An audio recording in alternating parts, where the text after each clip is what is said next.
मुजफ्फरपुर समाहरणालय सभागार में आज राष्ट्रीय प्रेस दिवस का आयोजन किया गया। मौके पर मुजफ्फरपुर के जिलाधिकारी, डीडीसी, अनुमंडल पदाधिकारी द्वय सहित काफ़ी संख्या में पत्रकार मौजूद रहे। क्या कुछ कहा है राष्ट्रीय प्रेस दिवस के मौके पर वक्ताओं ने, आइए सुनते हैं। रियान जी, बहुत लोग चले गए, इलेक्ट्रॉनिक और प्रिंट मीडिया के सभी तमाम सोशल मीडिया, डिजिटल मीडिया के पत्रकार बंधु साथीगण, सबसे पहले राष्ट्रीय प्रेस दिवस की आप लोगों को ढेर सारी शुभकामनाएं। 1966 जब पहली बार राष्ट्रीय प्रेस दिवस 16 नवंबर को मनाया गया, तब से लगातार यह अनवरत प्रत्येक वर्ष आज के दिन हम इकट्ठे होते हैं। प्रेस के विभिन्न दिशा दशा और बदलते स्वरूप पर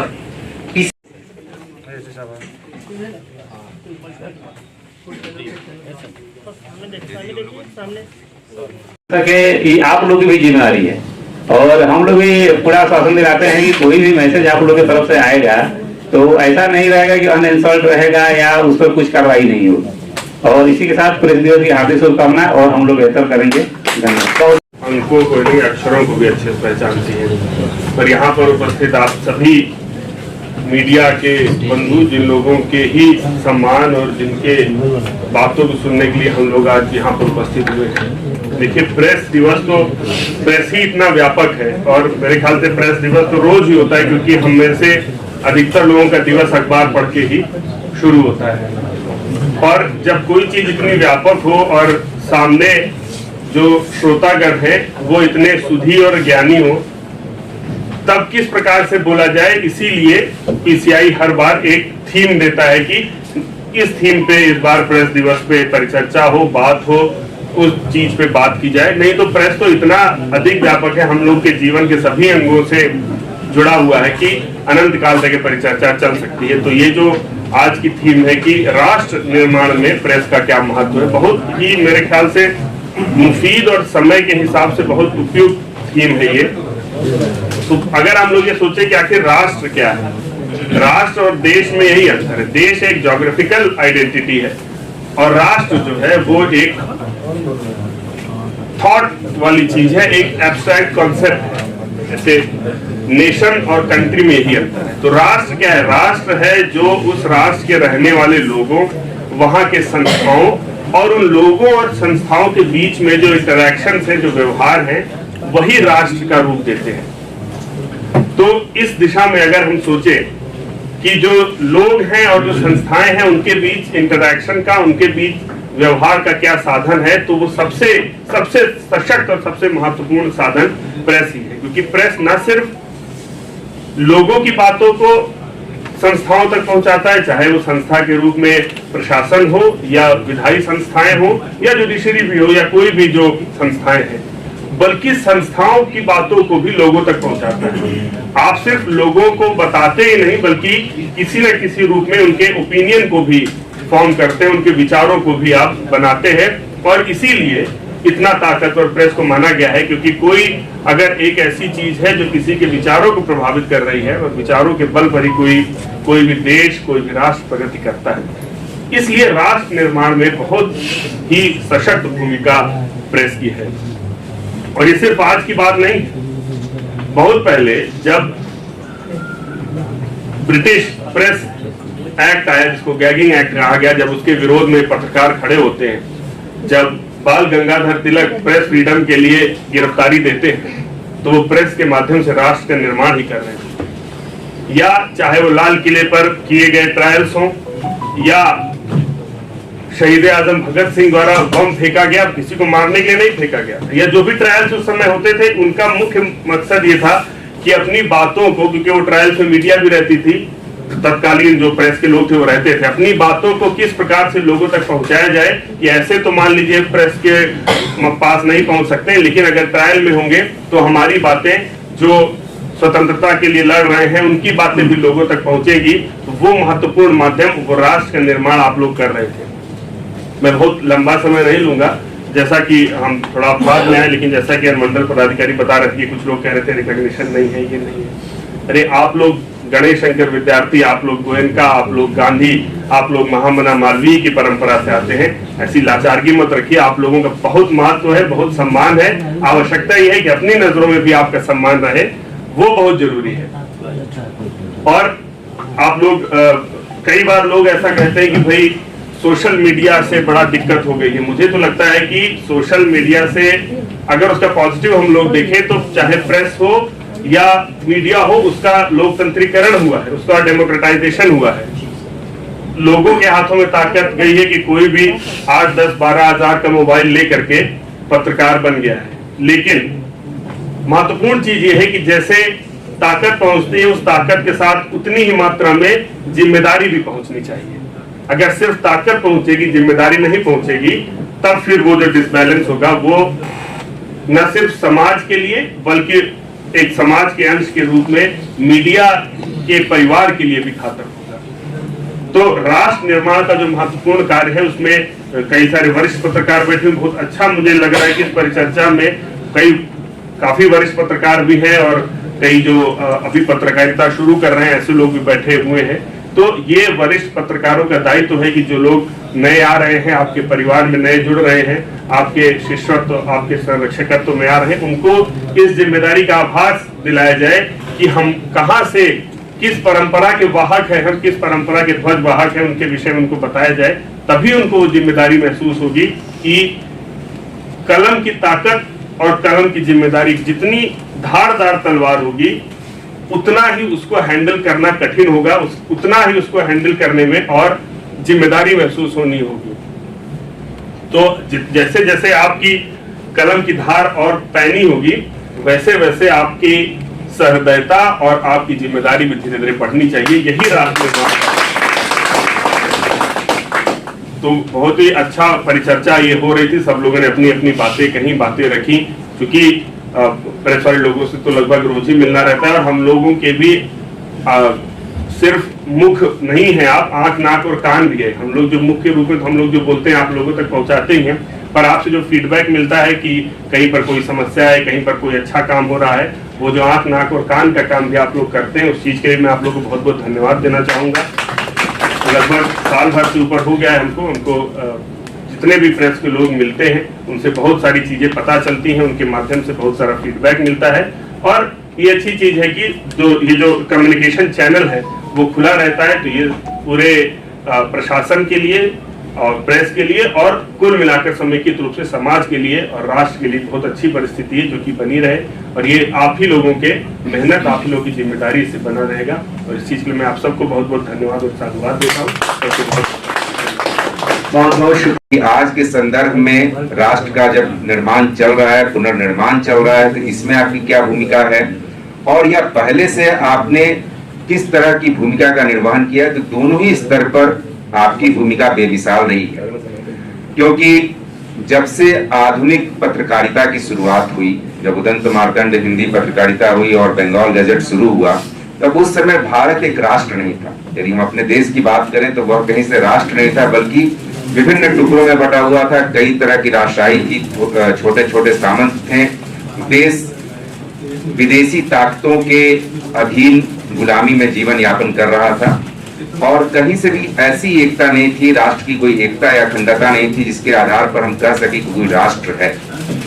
तो राष्ट्र के निर्माण में जब आरंभिक निर्माण की हम लोग बात करें, अभी तो हम लोग उसको और बेहतर शेप दे रहे हैं, शेप देने की कोशिश कर रहे हैं। आरंभिक निर्माण में काफी बड़ी भूमिका मीडिया की रही है। मीडिया ही वह एक साधन था जिसने हमारे विचारों को, हमारे जो महान मनीषी थे, जो उस समय के पुनर्जागरण करने वाले लोग थे, जो स्वतंत्रता संग्राम के सूत्रधार थे, आंदोलनकर्ता थे, उन सभी लोगों की सोच, उन सभी लोगों का लक्ष्य एक दूसरे तक पहुंचाने का कार्य मीडिया ने ही किया। यदि महात्मा गांधी की बात लें या दादा भाई नौरोजी की बात लें, बाल गंगाधर तिलक किया, इसके पहले जितने भी लोग रहे हैं, इन सभी लोगों की बातों को एक एक व्यक्ति तक, आम जनता तक पहुंचा करके उसको एक सूत्र में पिरोने का कार्य और विभिन्न छोटे छोटे राजशाही में बटे हुए, सामंतों में बटे हुए, क्षेत्रीयता में बटे हुए लोगों को एकजुट करने का, एक सूत्र में पिरोने का कार्य किसी ने किया तो मीडिया ने किया। क्योंकि उस समय जैसा मैंने बताया कि अंग्रेजों के का शासन था और देश में तरह तरह की भाषाएं, तरह तरह के लोग, तरह तरह की जो तो हमारा देश ही अनेकता में एकता का संदेश देने वाला, तो वो अनेकता कायम थी और उसके पहले राष्ट्र की कोई परिकल्पना नहीं थी। तो वह आपका ही माध्यम था, आपकी ही लेखनी का जादू और असर था कि आप लोगों ने राष्ट्रीयता की भावना एक एक व्यक्ति, एक एक नागरिक तक पहुंचाने का महान कार्य किया और वो कार्य आज तक लगातार जारी है।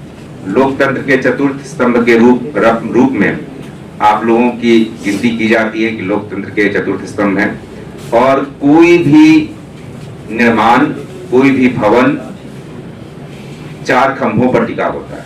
किसी भी एक खंभा को, किसी भी एक स्तंभ को यदि दिक्कत हो तो पूरा का पूरा कोई वन वे सिस्टम नहीं है कि हम एक पैर पर चल सकते हैं साहब, हम एक पैर पर लंगड़ा सकते हैं, चल नहीं सकते। इसलिए चारों ही जो स्तंभ है उनका काफी महत्वपूर्ण स्थान है और राष्ट्र की प्रगति और राष्ट्र के निर्माण में उनके अमूल्य और अमिट योगदान को कमतर, किसी भी स्तंभ के योगदान को कमतर नहीं आंका जा सकता है। और विशेष रूप से मीडिया का और ज्यादा है क्योंकि आप जागरण करने वाले हैं, दिखाने वाले हैं, बताने वाले हैं, आप में गतिशीलता ज्यादा है। जो 3 अन्य अंग हैं, चाहे वो एग्जीक्यूटिव हो, चाहे जुडिशियरी हो या लेजिस्लेटिव हो, उसमें नियम है, थोड़ी बहुत जड़ता भी है, लेकिन मीडिया में कम से कम मीडिया का जो परिवार है उसमें लगातार गतिशीलता है।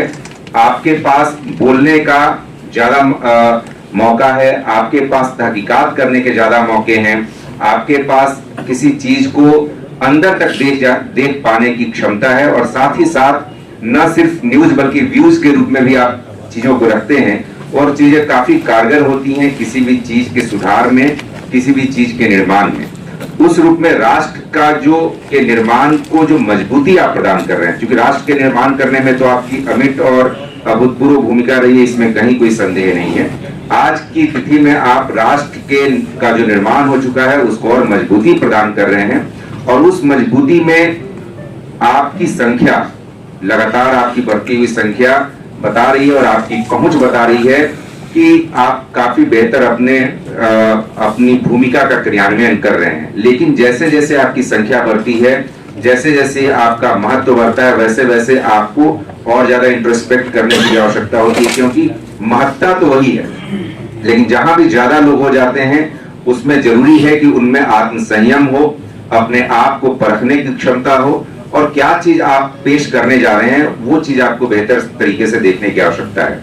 क्योंकि अभी भी और कभी भी, पहले भी यही रहा है और आज भी और आगे भी रहेगा कि जो अखबार के माध्यम से, सोशल मीडिया के माध्यम से या इलेक्ट्रॉनिक मीडिया के माध्यम से जो चीजें आप दिखाते हैं वो 95% से भी ज्यादा, 99% लोगों के लिए हम लोग कहें तो पत्थर की लकीर होती है। आप सही निकालते हैं या गलत निकालते हैं वो तो बाद में जांच का विषय है, बाद में चीजें समझ में आएंगी कि वो गलत न्यूज था या सही न्यूज था। अधिकांश चीजें अनेक्सर के रूप में आपकी पेपर की कटिंग हम लोग के पास आती है। कोई चीज यदि है तो यदि आपने छोटा सा भी न्यूज निकाल दिया, उस चीज को अनेक्सर के रूप में लोग लेके प्रमाण के रूप में हम लोग के पास आते हैं, सर कब से बहाली होगी, सर इसमें तो ये चीजें लिखी हुई हैं तो ये क्यों नहीं हो रहा है। तो ये आप पर भरोसा है एक जनता का, लोगों का, यहाँ के लोगों का, उस भरोसे को कायम रखना, उस भरोसे को आगे बढ़ाना, ये आपकी बहुत बड़ी रिस्पॉन्सिबिलिटी है। और ये रिस्पॉन्सिबिलिटी इसलिए भी ज्यादा है क्योंकि हम लोगों में गतिशीलता बढ़ रही है, कई तरह की मीडिया उपलब्ध हैं। पहले जो स्थितियां थी कि हम लोग के पास एक दिन का समय मिलता था किसी भी न्यूज को टटोलने का, किसी भी न्यूज को वेरीफाई करने का और उसको सही तरीके से बना करके लिखने का। लेकिन आज घटना घटी नहीं, स्क्रॉल चलना शुरू हो गया। घटना क्या है ये भी पता नहीं है, लेकिन वो वीडियो के रूप में चल रहा है। तो वैसी स्थिति में आपके माध्यम से जो संचार हो रहा है वो काफी तीव्र है, काफी तेज है। उसकी गतिशीलता बिल्कुल जैसे मन की गति होती है उस तरह की गति हो गई है कि यहाँ का न्यूज अमेरिका में भी चल रहा है और विद इन सेकेंड्स चल रहा है। तो उस रूप में आपकी पहुंच जितनी है और आप पर भरोसा जितना है उसको कायम रखना काफी आवश्यक है। और उसको कायम रखने के लिए हम लोगों को लगातार इंट्रोस्पेक्ट करना चाहिए और ऐसे अवसरों को भी इस रूप में यूज करना चाहिए कि हम लोगों में और क्वालिटी कैसे बेहतर हो, हम लोग जो वाकई जिस चीज के लिए हैं, मीडिया की जो भूमिका रही है, उस भूमिका को, उस अक्षुण्ण भूमिका को कैसे हम आगे बढ़ा सकें, इस चीज को भी विचार करने की आवश्यकता है। क्योंकि ये सिर्फ प्रशासनिक और मीडिया के बीच का संवाद ही नहीं, बल्कि मीडिया के द्वारा भी आपस में बैठकर इन चीजों पर बात करने की भी आवश्यकता होनी चाहिए।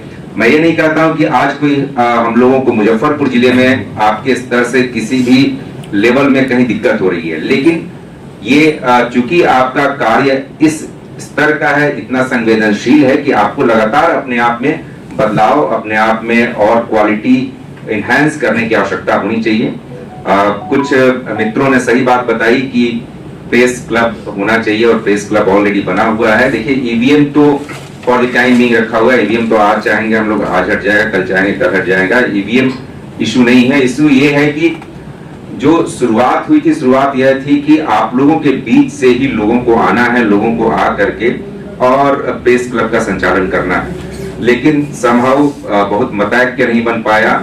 आप लोगों के बीच यदि कोई मतैक्य हो जाता, कई बार हम लोगों ने टटोलने की कोशिश की तो उसमें बातें आई कि सभी जितने भी पत्रकार बंधु आज के डेट में हैं पूरे मुजफ्फरपुर जिले में, तो उसका कोई एक डेटाबेस भी अभी हम लोगों के पास नहीं है कि आखिर कौन कौन पत्रकार बंधु हैं, रजिस्टर्ड कौन है, कौन नहीं है, किन लोगों को उसमें माना जाए, किन लोगों से वोट लिया जा सकता है, किन से नहीं लिया जा सकता है।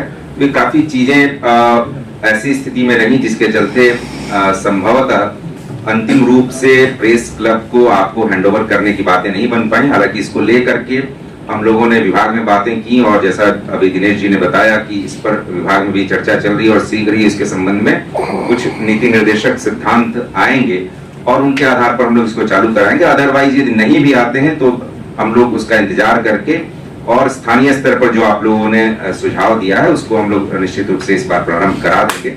इसमें जहां तक बात है प्रशासनिक तौर पर हम लोगों को जो आपसे सहयोग और फायदा मिलता रहा है, हमें गुरेज नहीं है कि आपके माध्यम से कई चीजें हम लोगों को पता चलती हैं और इसलिए हम लोग यह भी चाहेंगे कि आप लोग बिना किसी राग द्वेष के, बिना किसी भय के और बिना किसी सोच के अपनी बातों से हम लोगों को लगातार जागरूक कर सकते हैं। क्योंकि हम लोगों के पहुंच का स्तर भी है, एक लिमिट है और आपकी पहुंच प्रत्येक पंचायत में, प्रत्येक गांव में, प्रत्येक घर में और प्रत्येक क्षेत्र में है। और कई बार तो हम लोगों ने यह पाया कि हमारी पहुंच के पहले आप लोगों की पहुंच हो जाती है। तो हम लोग हमेशा यह एक्सपेक्ट और आपसे अपेक्षा करेंगे कि यदि कहीं भी आपको ऐसी चीजें लगती हैं कि वर्थ शेयरिंग है, ऐसी चीज है जो कि प्रशासनिक स्तर पर आपको शेयर करना चाहिए और उसके माध्यम से प्रशासनिक तौर पर कुछ बदलाव किया जा सकता है, क्योंकि हम लोगों की रिस्पॉन्सिबिलिटी ही है वह कि हम लोग वो कार्य करें। और स्थानीय स्तर पर आप हम लोगों को दर्शन मिरर दिखाने का कार्य करते हैं, दर्पण दिखाने का कार्य करते हैं, तो हम लोग हमेशा अच्छा हम लोगों को लगेगा कि यदि आप कोई वैसी चीजें बताते हैं जिनके माध्यम से हम लोग कुछ और बेहतर कर सकते हैं तो वो हम लोग हमेशा वेलकम करेंगे। इसलिए कहीं इसमें संदेह नहीं होना चाहिए। और इसको आगे से हम लोग ये भी करेंगे कि कम से कम अब मंथ में एक बार आप लोगों के साथ भी बैठक हम लोग करेंगे कि नॉट सिर्फ सालाना अवसर पर नहीं बल्कि मासिक अवसर पर भी आप लोगों से बात हो और इनफॉर्मल रूप में भी आपसे सूचनाएं लें। कि कई चीजें आप लोग भी समझते होंगे कि हो सकता है हम न्यूज के रूप में न देना चाहें, लेकिन यदि हम लोगों को जानकारी मिले तो कुछ बेहतर बदलाव, बेहतर सुधार हो सकता है। तो उस परंपरा को भी हम लोग इस महीना से प्रारंभ करेंगे कि बैठक आप लोगों के साथ हो, ताकि आपके माध्यम से हम लोग भी अपनी बातों को शेयर कर सकें और आप लोग भी अपनी बातों को शेयर कर सकें जो चीजें शेयर करनी चाहिए। तो आज इस प्रेस दिवस का अवसर पर मैं जिला जनसंपर्क पदाधिकारी को भी बधाई देना चाहूंगा कि उन्होंने काफी बेहतर तरीके से आज इस प्रेस दिवस की रूपरेखा तय की और काफी बेहतर समन्वय और संचालन कराया। और जिला लेखा पदाधिकारी ने भी बेहतर तरीके से मंच संचालन की व्यवस्था की। तो मैं आप सभी लोगों का हार्दिक धन्यवाद देता हूं और एक बार पुनः प्रेस दिवस की शुभकामनाएं देता हूं। एक बार रामधारी सिंह दिनकर की कविता तो आप लोगों ने, सभी लोगों ने सुनी है कि आपकी महत्ता जग जाहिर है, तलवार से भी ज्यादा शक्तिशाली आपकी कलम को, कलम का मतलब चाहे आज इलेक्ट्रॉनिक मीडिया हो, चाहे प्रिंट मीडिया हो या सोशल मीडिया हो, कलम उसी चीज को करता है। क्योंकि रामधारी सिंह दिनकर जी के समय में ये सारी चीजें नहीं थी, अदरवाइज इन चीजों का उल्लेख निश्चित रूप से महाकवि ने किया होता। तो कलम की शक्ति तलवार की शक्ति से कहीं बेहतर है, क्योंकि तलवार से तो विजय बहुत क्षणिक होती है। जब अशोक ने उड़ीसा में विजय हासिल की तो क्षणिक विजय थी, उसके बाद उन्होंने मन पर विजय प्राप्त करना प्रारंभ किया और उसके चलते पूरा बौद्ध धर्म को न सिर्फ देश बल्कि विदेशों तक पहुंचाया। और उस मन तक, उस भाव तक, उस हृदय तक पहुंचने का कार्य मीडिया अपने लेखनी के माध्यम से, अपने सोशल न्यूज के माध्यम से, अपने डिफरेंट जो आपके मीडियम से उसके माध्यम से करती है। तो आपकी शक्ति काफी ज्यादा है, आपकी क्षमता काफी ज्यादा है, आप लोगों की भावनाओं को टटोल सकते हैं, आंदोलित कर सकते हैं, तो आपकी महत्ता काफी ज्यादा है। जो कई मित्रों ने बताया, हम लोग क्षमा भी चाहेंगे कि शुरुआत से हम लोग आपके साथ नहीं रह सके और कई ऐसे सुधी और बुद्धिजीवी लोगों के बातों को हम लोग नहीं सुन सके, चूंकि रोजगार नियोजन मेला में हम लोगों को जाना था। परंतु जो कुछ हम लोग भाप पाए हैं, जो कुछ आंक पाए हैं, उसके हिसाब से यह मान कर चलिए कि आप में बदलने की ताकत है। और इन्होंने शेरों के माध्यम से बताया भी कि आप इतिहास बदलने की ताकत रखते हैं। तो इस सोच के साथ ही अपने कार्यों को लगातार अंजाम देते हैं। आप सभी लोगों को एक बार पुनः प्रेस दिवस की हार्दिक शुभकामनाएं।